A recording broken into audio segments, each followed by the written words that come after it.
Assalamualaikum warahmatullahi wabarakatuh. Perkenalkan, nama saya Pepi Arianti, NIM 2004236, Prodi Ilmu Administrasi Negara. Pada pertemuan kali ini saya akan menjelaskan tentang materi bentuk kepemimpinan yang mampu mentransformasi organisasi, yaitu untuk memenuhi mata kuliah budaya organisasi. Contoh bentuk kepemimpinan yang mampu mentransformasi organisasi. Bentuk kepemimpinan yaitu kepemimpinan formal. Kepemimpinan formal terdapat dalam suatu organisasi formal seperti perusahaan, lembaga pemerintah, organisasi militer, dan sebagainya.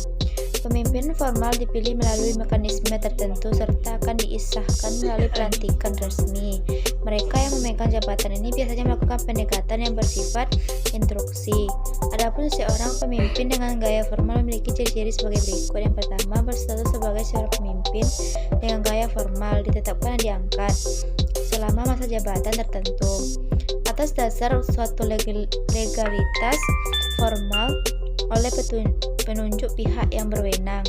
Sebelum pengangkatan harus dapat memenuhi beberapa persyaratan formal sebelumnya.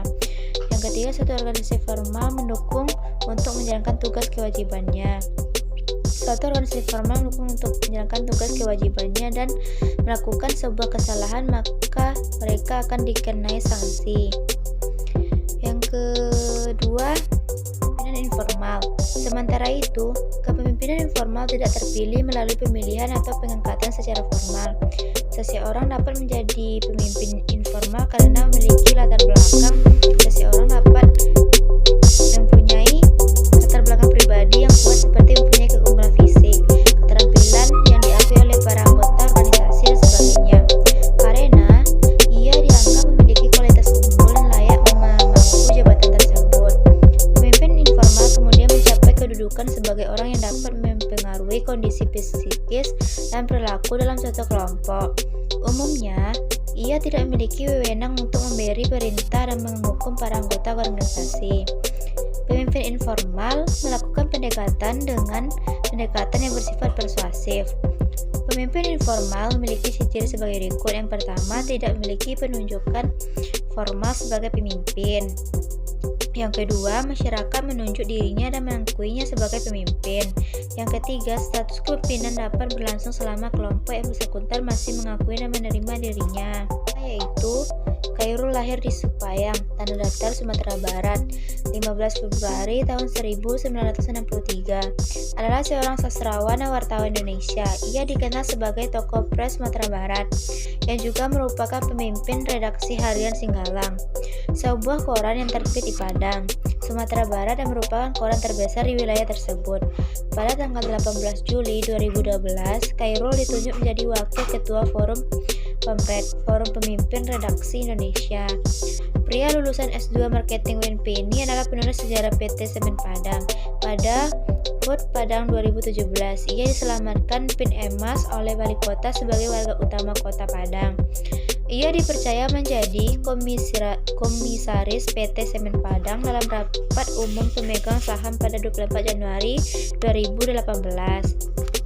1995, pemerintah mengalihkan kepemilikan saham di PT Semen Padang ke PT Semen Gresik Persero Tbk bersama dengan pengembangan pabrik Indarung 5.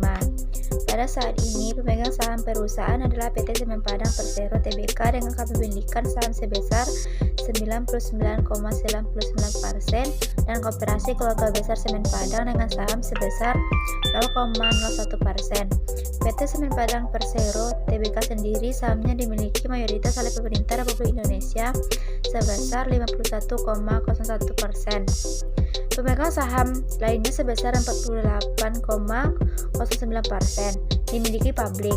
PT Semen Indonesia Persero Tbk merupakan perusahaan yang sahamnya tercatat di Bursa Efek Indonesia. Saat ini pemimpinnya sangat menekankan pada perencanaan organisasi, penetapan tujuan, dan mengklasifikasi harapan sebagai cara atau dasar untuk mencapai tujuan suatu organisasi. Dalam kerangka ini, pemimpin harus bisa menentukan segala sesuatu dengan baik dan tepat, karena ini adalah langkah awal bagi seseorang pemimpin untuk menciptakan ketertiban dan efektivitas dalam suatu organisasi. Organisasi tentu saja ada sumber daya yang sangat berharga bagi suatu organisasi yang akan membantu pemimpin mencapai tujuan utama organisasi. Pada kerangka ini, pemimpin harus bisa menciptakan hubungan yang baik dengan sumber daya yang dimiliki. Lalu dilanjutkan dengan bagaimana cara seorang pemimpin untuk memperdayakan sumber daya yang ia miliki untuk membantu dalam mencapai tujuan utama organisasi. Hanya itu yang dapat saya sampaikan. Jika ada salah dan janggal, saya mohon maaf. Assalamualaikum warahmatullahi wabarakatuh.